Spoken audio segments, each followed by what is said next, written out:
Hello, everybody, and welcome back to the All About Digital Marketing podcast. Here we're here, it's episode 3, season 2. I'm excited. Travis, how are you doing today?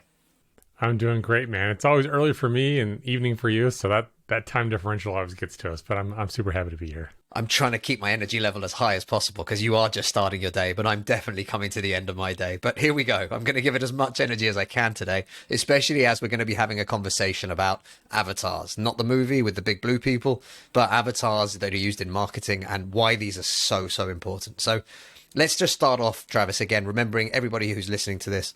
Not everybody may have done this already or an exercise like this, but how would you define or how would you explain what a marketing avatar really is? Well, this idea came about because just last night I was talking to my wife, who's a nurse educator, right? And so she's a really smart person, did really well in school, really effective communicator. But she posed a question to me about an organization here in the States that's having kind of a marketing problem, right? And it's like she asked me, how do they work their way out of this?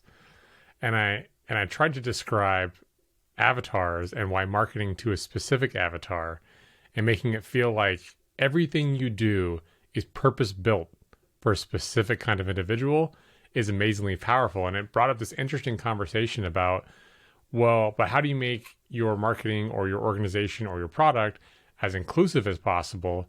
And I was trying to make the argument that you have to almost be exclusionary out of need in the beginning, because it's exclusionary or to be inclusionary but die. So do you want to be inclusive and die, or exclusionary in the beginning to succeed, so that you can then add parallel pathways to grow your inclusiveness over time? And it's an unfortunate piece of the puzzle, I believe. So to me, an avatar is just really the core. Who is the person? What do they look like? What are their favorite hobbies? Where do they hang out? What are their preferences on what they buy? Maybe you have to be as un-PC as this is. What's their sexual orientation? What's their religion? Like, as descriptive as you can be, the better. At least that's my definition of an avatar. I probably stole some of your thunder there, but do you I see have it nothing differently? left to add now. Like, that's it. I'm redundant in this episode today. No, look, I think it's 100% right. And I think one of the key things that we always start when we start talking to companies about this is who's the person that's most likely to buy your product right now? Like, cutting all the bullshit out. Like, to start with, what's the most likely person that you can convert right now into a customer? And then from there, this is again another really important thing as well. Most businesses won't have just one avatar. Very few businesses will have just one avatar, but they'll have a series of avatars. But I think that there is that real demand for that one group of people right now that could change your business by factor of 10, right? And this is what you talked about in one of the last episodes. The idea of getting a 5% bump is nice, but what about something that could actually 10x your business?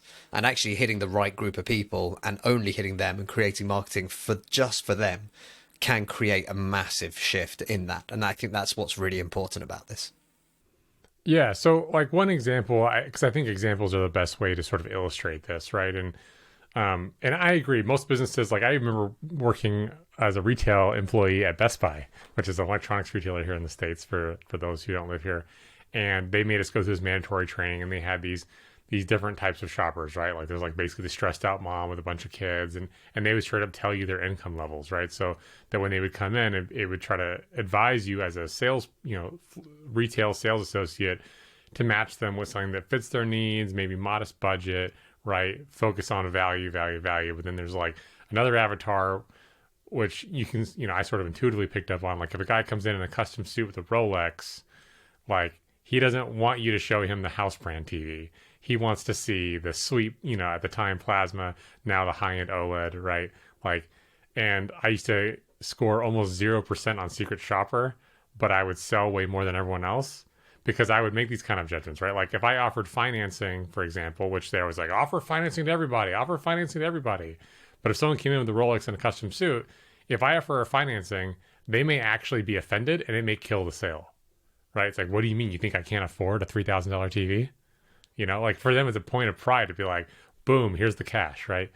And so understanding that, like, what triggers them to buy, what triggers them to be offended is a big deal. And the specific brand that I'm super hyped about, because I'm a nerd and I love EVs, is the brand called Rivian. And you and I have talked about this before. But in a landscape where Tesla in North America absolutely dominates the electric vehicle landscape, where all legacy automotive is trying to create this sort of vanilla one size fits all, Rivian said, hey, we've got this cool electric platform, but what if we make it like they call it an electric adventure vehicle, right? So already by definition, the product naming has differentiated itself to the more the REI outdoorsy crowd.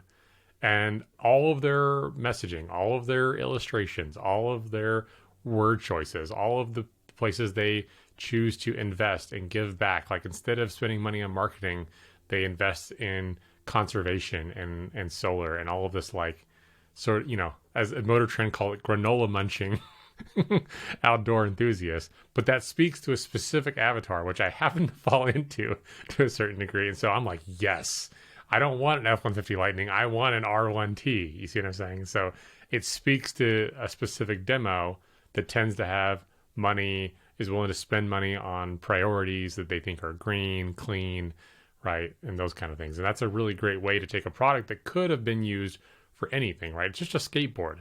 It's just a flat battery pack with some powerful motors. That could be literally anything.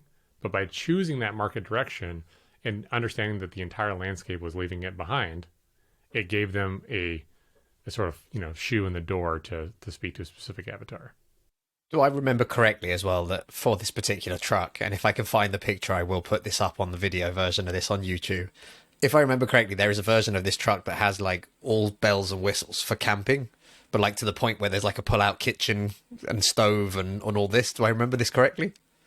Yeah, you think of the right truck. Unfortunately, like they screwed up something with the production of the camp kitchen, and there's some legality on the tent for the truck blocking a brake light, so they can't not allowed to sell it, even though everyone puts a tent on the back. But yeah, then when they demoed it, it had a slide out kitchen with a sink and a 5-gallon water pump, induction stove, and a rooftop tent, and you can accessorize it with all kinds of crazy stuff. And the idea, it's like the dream of going overlanding with this amazing all-in-one setup that in like under 5 minutes you could collapse it all back up and be on your way through the backcountry or out in Moab somewhere, and then in 5 more minutes you could pull everything out and have the most luxe sort of glamping experience out of your expensive electric truck ever, right? It's just it's ticking all the boxes. They definitely had a specific avatar, and you definitely fall under that one. I'm a sucker for cool stuff that's expensive and fun. That sums it up nicely. But okay, well, let's have a look at this and try and hopefully help people whilst they're listening to this episode to understand how they can actually apply this to their own businesses. Now, obviously, we've talked about this truck and how they built this product for a very specific group of people. Some people already have their product and not necessarily have spent the time now to really break down and understand who their audience really is. What would you say are the key starting points right now for someone who's listening who, like I said, is making some sales, but they've never actually sat down and done the exercise? What are some of the key points that they should be thinking about and that they should be writing down as part of their avatar? Well, I like to actually kind of do a SWOT analysis, a strengths, weaknesses, opportunities, threats to a certain degree.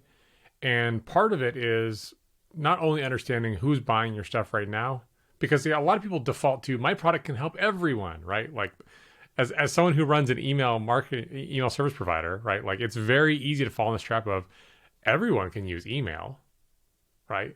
And so it's very easy to fall in that trap, and therefore hard to stand out, because all email service providers want to try to say we can help everybody. But if you look at the ones that have done the best, they usually pick a niche, right? ConvertKit goes after the creatives, the blogger types. Klaviyo goes after people that specifically have Shopify stores. And so part of it is just understanding the landscape, right? If everyone has a gray vehicle, maybe I want mine to be red, right? So that it sticks out in the line. And so you think about, okay, what is something that I can apply my basic premise, my foundation, 99% of what I do, but how do I go 1% further to make it speak to an underserved section of the market that might have attributes that are desirable? For example, I'll use one of my competitors, Klaviyo, that went after Shopify stores. They chose that because in e-commerce, you're selling something. So already out of the gate, everyone that signs up for your service or becomes a subscriber for one of your customers is a buyer.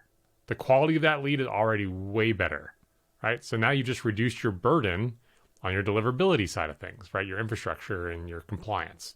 That stress goes way down. Well, how do you make that really amazing? You think, okay, well, what would someone who runs a Shopify store need? They would need these kind of integrations, these kind of metrics, right? There's a couple little add-on features that if you zoom out is only 1 to 5% of your entire feature set, really, right? Because all the hard work is creating the automations and broadcasts and segmentations, all these other features that every ESP must have. But if you go 1 to 5% harder in one vector, suddenly you can start creating all your messaging around that. How is it better for Shopify owners? How can Shopify owners track their metrics better? How do Shopify owners succeed more? How do Shopify owners make more money, right? And you just go down and down the list. And so when you start incorporating that into your marketing, when someone who has a Shopify store shows up on Klaviyo's site, they're going to go, oh my God, these are my people. They made exactly what I need. They made exactly what I'm looking for, and they understand my pain points precisely. So now the belief that the system work goes up because it is a better feature set, probably for their specific needs. And then it suddenly makes everything else feel like an also ran. Right? So you're no longer even in consideration. And that is the power of carving out an avatar and then creating your feature set, your product offering, and your messaging to precisely align with that. It's a really interesting concept, and I think most people don't get it. We talk about this a lot from a content point of view. When you're trying to create content, whether it be tweets, emails, doesn't matter, website content that you want to talk about, most people really do approach this 100% by saying, but yeah, but I could work with anybody. I could, that could be an agency for every industry in the world and for any company and from any size company. And I don't care if they build really cool electric adventure trucks or whether they make beauty creams or whatever it might be. And I think what really ruins people, and they don't realize it, is that what happens, they end up spending 6 months, a year, 2 years, 5 years, until they go bust usually, creating and spending money on marketing. And literally none of it works. And for me, it's this idea of trying to be so vanilla because you think you can catch everybody, catch all kind of interest, and never actually taking a stand on anything. There is nothing wrong, and I'd like your opinion on this actually. I'm saying it as a statement, but I will turn it into a question at the end. There is nothing wrong with putting something out that makes a group of people that you're not trying to attract and that are never going to buy your product say, I don't want to work with them. Do you agree?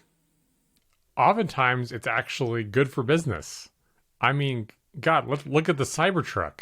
That thing, the Tesla Cybertruck. That thing's hideous to most people, yet 1.5 million people have given up at least $100 to say, yeah, I'd like the opportunity to buy one of those someday, please. Someday, yeah, probably in a year or so, but it's so polarizing that it becomes a statement, right? People, it can build identity just off of that division alone, which is interesting. Yeah, and I think, but even like I often look at this. In the UK, we have Marmite. I don't know if you have this in the US or not, but basically, it's like a yeast extract that we put on toast. This is a really weird one, but the product itself, their marketing campaign for the last 25, 30, 40 years, as long as I can remember, has always been, you either love it or you hate it. They literally encompassed this whole idea into their adverts, and they would have people making the toast and one thing and other, and they'd have a bite and they go, oh, I love this sort of thing. And their partner or whoever in the advert would look at them and be like, that, ugh, it's disgusting. How can you eat that crap? This literally, to me, and I use this expression a lot, we talk about Marmite, especially for the UK companies that understand the reference, but literally they baked it into their actual marketing. It's okay. Not everybody's going to like your business. That doesn't mean that your business won't work. And this is, I think, the key thing where lots of people want to, I don't know, I want to try and say like be the Nike, or they want to kind of achieve that level of, well, everyone could wear a Nike t-shirt. That's fine. And that's absolutely great. But you've got to, especially in those early stages when you're starting a business or when you're building a business, you have to focus on those key people that are actually going to buy and that you could move quickly to become a purchaser or a client or a sign up or whatever it is that you're trying to do in terms of conversions. Yeah, there's a couple of things that you can also dig a little deeper there too, where I think that a lot of times, in your Nike example, people are comparing their chapter 3 to chapter 300, right? So you look at these big companies, you're like, well, everyone uses Google search. It's like, well, okay, are you Google? Probably not. Everyone could wear Nike shoes. Okay. Are you already Nike? Are you looking to fill every last crevice in the void that is the outdoor athletic wear? Probably not. You're probably somewhere earlier in the stage, and that's okay. A lot of these companies that are super successful, they had to start, by basically crafting out that corner. The other piece to remember too is not to be overlooked is the concept of market sophistication, which I think goes hand in hand with Avatar. So if you think about, there's several examples. Like there used to only just be toothpaste was toothpaste, right? Well then, oh my gosh, now you can get mint toothpaste. That's pretty cool. I might like that. And then it becomes mint toothpaste with whitening. Oh, that's pretty cool. Oh, well now it's mint toothpaste with whitening and enamel, reinforcement. And then it has to become mint toothpaste with enamel reinforcement that whitens your teeth in 30 days or less. Right? And so every market you see keeps going down this further and further rabbit hole because your market over time becomes more sophisticated. When something is brand new, like think about when the iPhone first came out.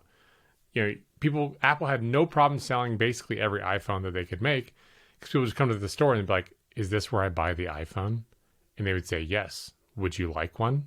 And that was the entirety of the conversation, right?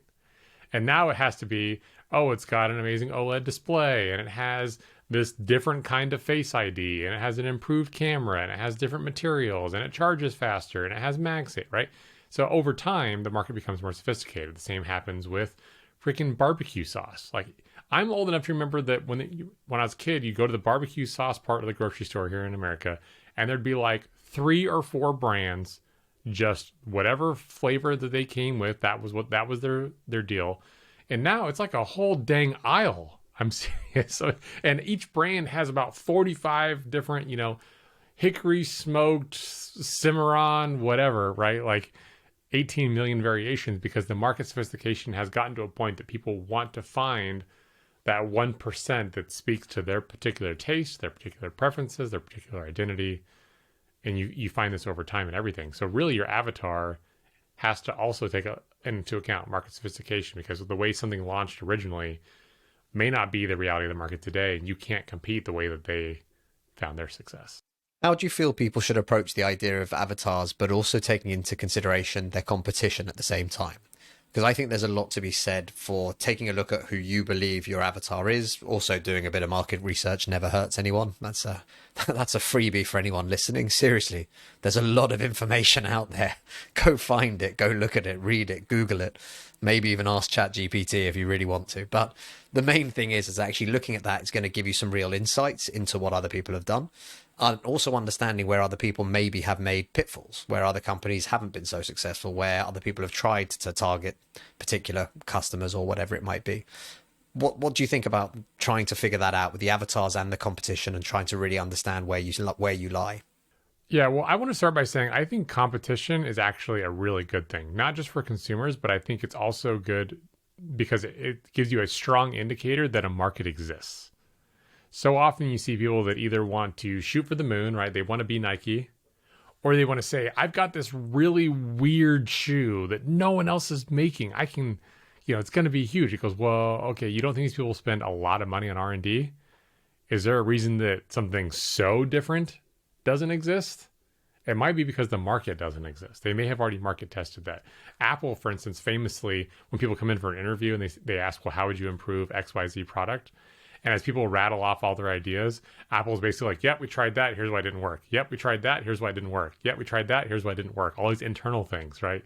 And it's because they're doing a lot of decision making internally. We just don't see it as the public, but they're going through and spending a lot of resources. So something not existing at all doesn't necessarily mean it's a good idea.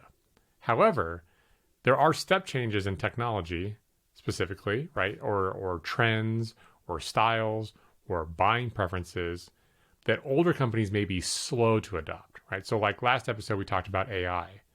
right? So if you take something that already exists and is already established and is maybe growing 100% year over year, you, you may have an opportunity to basically copy that and then insert a new technology or a new trend or a new preference to basically create the better mousetrap. And that may allow you to enter an existing market that shows signs of success and potentially still win. I like that. Before we wrap up, how much detail would you suggest people go into when they're building out an avatar? And I know you mentioned a list of things at the very beginning, but I think it's really important because the detail of understanding who your potential customer is, where they hang out, etc. We talk about this a lot, especially marketers that have been around for too long, just the right amount of time. But we talk about this as if it's like, yeah, it's easy. Like everyone knows this, right? But I think it's something that's really misunderstood sometimes. You know, it's not just saying, okay, well, it's mainly females between 18 and 25 that are going to buy my clothes because they're the ones that are interested in fashion. Therefore, let's go. That's what it is. How much detail do you think people should be doing? How much time should they be investing in trying to really identify and understand who their avatar is? I like to kind of think of it as two different lists. There's the list that you want to basically publicly show and talk about. And there's the list that defines it in your mind that influences the way that you write about your things, the way you talk about things on sales calls, the types of product decisions that you think would be meaningful. So you said, females 18 to 25. That's not nearly specific enough for most things, right? 18 to 25, they went to a university, they live on the West Coast, right? They like to buy these other ancillary brands to try to give you, piggyback on some of their market research. And that can even be some of your targeting criteria, by the way, when you're running ads. Amazingly useful. And then you think about, okay, well, how long do they like things? And then you also have to write down, what are their motivations for buying things? Because different market segments buy for different reasons. This was another conversation I had with my wife last night. It's like there was a customer of someone else's, but in this group I'm in, and they were selling a high ticket thing, many thousands of dollars, and they had put together a webinar. And they had a lot of social proof leading up to it, right? But then they do the kind of typical value stack slide in the Russell Brunson style, like you're going to give this really shiny marketing name thing $5,000 value. You're going to get this really shiny marketing thing $10,000 value, right? It's like you get to the bottom of the list, it's like we're giving you $80,000 in value for 15 grand, right? And if you act now, we'll double the order and throw in some steak knives, right?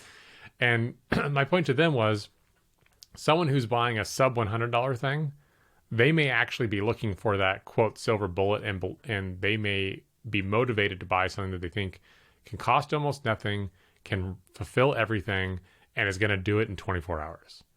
However, the avatar that they were actually selling to was a more sophisticated, higher end buyer, and all of that style is a turnoff. So instead of giving it a glitzy marketing name and giving it a high value thing, instead you present it as, look, I know you may have some doubts about actually being able to accomplish what we're trying to help you do in this course, coaching, whatever. And so to fill that, we're including bonuses. Don't include the dollar values because that's cheesy. But it's like, if you are afraid of pain point, right? Objection in advance. Let's say you feel you aren't a good copywriter. Well, we've included the bulletproof copywriting course where, so you can learn how, even if you don't know copy, if you can paint by numbers, you can overcome that fear, right? And so everything becomes objection handling instead of increasing perceived value with a almost unbelievable price anchor to it, right? Even if it is real, it seems unbelievable when you stack it up, because those two different avatars have very different buying behaviors. And so that's why I like going super detailed, because if you understand where they hang out, what they buy, and what they're motivated by, it's going to be a completely different marketing message. So the more detailed you can be internally, the better. But externally, you may just say something as simple as, the email platform for Shopify store owners. But in your own internal thing, you may have 100 criteria. They're a Shopify store owner that does $1 million a year, that has 45 SKUs, that has 15,000 subscribers already. You see what I'm saying? So it's more descriptive internally than externally. I think it's huge. And again, for anyone who is listening to this and that hasn't spent the time doing this, it's an exercise that it doesn't matter if it takes you all day to actually be honest with yourself, or if it takes you a week to do this. Be honest with yourself and actually look at this, break it down, figure out who your audience is. And I'd also say, and I might be a bit harsh saying this, I don't know, Travis, you might have to tell me off for this. I would also say that if by the end of that exercise you realize that you're pretty doomed and you're not particularly making a lot of money currently, there's nothing wrong with realizing, and in fact it's a good thing if you realize it as quickly as possible, that the product that you're trying to sell to a particular audience doesn't have a fit. It gives you the opportunity to actually be able to pivot and try something different, to either find the right audience to be able to sell that product, or to be able to update your product, change your product. There's nothing wrong with that as well. It's a huge part of, I think a lot of people don't realize, I'm going to start my business and I'm going to sell X, and this is what I'm going to do for a living. What I currently do, yes, I technically still own an agency, and I have done for 15 years. I don't do anything even remotely similar to what I did when I first started 15 years ago. And there is nothing wrong with that. Well, if you do this avatar analysis too, it may show you that very similar thing, if adapted very lightly, could appeal to a different avatar that has much more buying power, much more willingness to pay, which are two different categories, and actually value what you do or provide at a higher rate, because they may see it as exchanging money to return time. They may see it as exchanging money to accelerate speed, right? As opposed to, oh, it's a thing I have to have and I got to labor over. I think we've all had this experience at some point in our lives, especially if you've been running a business for a while. The customer you sell something to for $5 is going to want to get on a 3-hour phone call every week.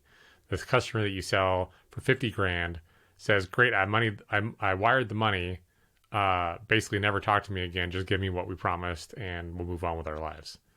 And so how do you find similar pieces? 'Cause obviously, usually I find there's not that much difference between the actual products for either one. There's usually more included in the bigger piece, but it can usually be more automated, more self-service, because they would just want to assign it to their team and move on with their life. So there may be a huge step change, right? We talked about before, 5% gains are boring. We want step changes. And so sometimes that honest analysis of, maybe I'm attracting the wrong kind of people. How can I reposition it? And sometimes it isn't even consumers, right? Like I think you worked with stuff where the avatar is an investor, right? And that looks wildly different, all the same. No startup would ever tell you that they'd market just for an investor, Travis. Come on. And it is a really tough one, right? When you are creating a startup and you need to keep you want to be in the news, you want to be all over social, you want to be growing a community, and it's all based on a promise of a product, which makes it very interesting. But the reality is, if you're actually looking at your objectives, that's when your avatar slowly looks a lot more like the investors for the next round, rather than the actual customers that you're going to look at. I'm not saying it's the right thing to do, by the way, either. Let's just be clear here. But these are some of the examples that do come along and things that you do see. I think every company is different, and at the same time every company is the same. We're all in the same boat in this sense. And I think when you realize what you mentioned earlier about the value, my worst customers, in the sense of the ones that are giving me the most headaches, have been the ones that have paid the least amount of money.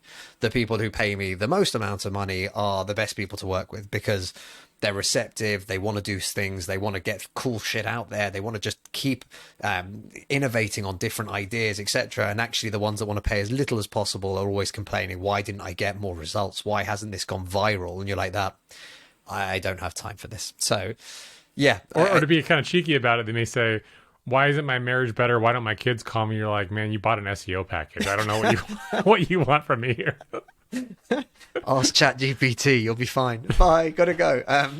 Look, it's just one of those things. But like you said, it's true. When you start looking into this and you do start doing the research and understanding a little bit more about the avatar, you might actually find that step up is potentially a game changer, right? It really is that step change. And I think that's something that's really important for probably fair few people that are listening to this, hopefully, that realize, hang on a sec, I could do with that step change. It would make the difference between having a struggling business and having a business that you could then actually think about growing. And I think those are two things that are very, very different. And again, we don't usually find our way out by working harder and harder and harder. We usually find our way out by working smarter and working differently to how we have been doing it all these days. Yeah, I mean, I have to remind myself of this same lesson over and over. So don't think that just because, we've been doing this forever that we just automatically walk into any market and crush. But I would say that you and I are probably much quicker to come to this realization and start that adaptation process, right? Because, I mean, to be completely transparent, Campaign Refinery almost died in early 2020 because I had the wrong positioning. I was attracting the wrong person. My margins were garbage. And I had to spend over 6 months completely pivoting the whole company on the entire proposition, on the entire feature set, and was, flying really close to the sun, so to speak. But now, an average day for us is more than the entire last month before the pivot in revenue. So we do more per day now than I did in the entire month of June 2020 because the pivot launched on June 30th, 2020. And so that's how much of a difference a pivot can make, because the bones were the same. I'd spent years building the bones. And so it was a slight pivot to a different avatar for a different proposition and just spoke a different language. And that has meant the difference that in just, a little over 2 years, 2.5 years, we're now have multiple full-time employees that we've added on and all these other things, and finally cash flow positive. But like, these are the lessons that have to be learned, and oftentimes have to be learned the hard way. So it makes me much more readily willing to reevaluate the avatar and the positioning on any product or service I have in the future. To be honest, again, working on your business is as important as working in your business. It's a super cliched phrase, but there's a reason it's super cliched, and it's because, to be honest, it's true, and it's been true for a long time. And I think that's something that a lot of people forget. You're just so busy trying to make ends meet, trying to find the next sale, trying to do whatever it is, that we never actually take a stop and go, hang on a second, what am I actually doing here? Why am I doing it? Who am I doing it for? Am I even in the right business? Yeah. And then actually looking at it going, and does this business even make any money? So, understanding that and actually taking the time to work on that, I think is hugely important. And again, there's nothing wrong. We've pivoted at least 3 times, maybe 4 times, big pivots in the last 15 years. I have no qualms about that. What we charge today and what I charge specifically for my time today in comparison to what I did in 2008 when I first started, worlds apart. And I really do mean worlds apart. We're talking going from hundreds of pounds for a monthly package to now charging thousands of pounds for a daily consultancy. It's a very big shift. And I think that's what people don't necessarily realize. I still do very similar work. Fine, I've got a bit more experience under my belt, but we still do very similar work to what we've always done. And some of the principles of these things have never changed. But there's nothing wrong with saying, hang on a second, this model doesn't work. That doesn't work for me or for the avatar that we're selling to, and literally redefining that and reorganizing your business so that you can take advantage. I think it's important too for entrepreneurs to recognize that doing this kind of internal analysis and willingness to shift is not admitting failure, because the landscape changes, hypotheses get tested, and ultimately inform you with data what to do next. And so you're reacting to information. You're not necessarily a quote failure. And one thing you said you started in 2008. Yeah, that's sort of when the iPhone started to take off. Let me ask the audience, when's the last time you used a payphone? Things change, and that's okay. But the adaptability is what makes you survive, right? You look at companies that have been around, forever, or seemingly forever. They've oftentimes gone through significant transformational restructures. I mean, look at IBM, right? They were the king of personal computing, and a number of years ago, they sold off their personal computing division and became a complete enterprise cloud AI computational company selling super expensive long-term contract stuff, completely different sales cycle, completely different customer. And that saved their company because all the other PC companies are barely squeaking by on, 1% margins or selling their hardware at a loss and trying to backfill it with, McAfee, antivirus, promo trials, CPA, like garbage, right? So it's a business that became a bad business, even though it was revolutionary at one point. So things change, and doing that pivot is not a sign of failure. it's honestly, in my opinion, a sign of wisdom in being in humility, being able to shift to the reality of the current situation you're in. More often than not as well, not pivoting doesn't end well either. And, we can think about quite a few examples, but I'm thinking, digital cameras, Kodak, who were actually the developers of the very first digital sensor to be able to capture images, and then decided that they were going to keep focusing on their film photography business. That didn't work out so well. You've got the likes of Nokia and BlackBerry, and again, multiple reasons why both didn't maybe do as well as they would have liked to have done. But at certain points, they were world leaders at what they offered and what they did. And suddenly you see these things have changed. The world changes, new technology changes. And it's something as well, I think we mentioned this in the last episode. From my point of view as well, I'm looking at an agency that does social media, that does marketing content and copy, etc., things like that. We have to change now. ChatGPT, the new series of tools that are coming out, and I'm just finding new ones every single day, which is just fantastic. It's super interesting to see. But even that means that what we currently do as a day-to-day business is going to change as well. And I'm looking forward to it in a certain regards. And also at the same time, I'm really happy to watch certain people just use ChatGPT as a be-all and end-all. And maybe that might not work out so well. But look, I think this is something that's everyone can take on board, and hopefully if you haven't done it, you will do it. If you're not doing as well as you'd like to do, maybe you'll review this, and maybe this will show you a little bit of a crap, I haven't thought about this in a while, I should really be focusing on this. And again, maybe chuck it in your diary every 6 months, check in with yourself, check in with your business, check in with your avatars, try to make sure that you understand where we're actually at. Yeah, how's the product market fit? How's the sales cycle going? All those kind of things can definitely be big indicators to let you know, is my offering and is the market receptive to it? Like, is everything working and healthy? And if it's not, how could I improve it? Awesome. Travis, is there anything else that you want to say? I was going to say before we wrap up for today. The only other piece that I wanted to throw in, I know we're going a little bit long, but I talked about entrepreneurs early in the process not feeling like failures. I think it's also worth noting that if you're a more established business, being willing to cannibalize your own sales potentially with a new pivot is also an acceptable thing. I bring up Apple often because they're sort of the kings at some of this, right? But like, Apple killed iPod sales. iPod sales didn't die, right? They killed it with iPhone, Apple Watch, AirPods. They shifted the narrative forward, and they said, if we don't replace our product, someone else will. And so you see sometimes people make that decision, sometimes they don't. Like Kodak didn't replace themselves, so they died. I think Legacy Auto in North America is having a really hard time giving up their internal combustion engine sales and truly going all in EVs. And so that's going to ultimately hurt them down the road. So being willing to look at not only what's working right now, but is there a slight decline, and is there that new trend emerging, and how do we make the leap from one to the other and be willing to let go of some of what's working now because it's probably not going to work long term. And also not being afraid, right? It's going to maybe hurt your bottom line short term, but if it gives you a much more sustained and or sustainable business model and more income long term, it's something to be thinking about as well. I know way too many entrepreneurs and small business owners that hold on desperately to revenue. Doesn't matter if it's a toxic relationship with a client, or it doesn't matter. And I know that you and I, having had many conversations offline or off air, we're both the first people to literally tell people to jump and do one, because life is, one, way too short, but two, the amount of time and effort, energy that gets stolen by those customers that aren't happy, that aren't going to help you build your business, that aren't going to want to pay more or buy more or anything else in the future. Those people actually ruin businesses, I think, anyway.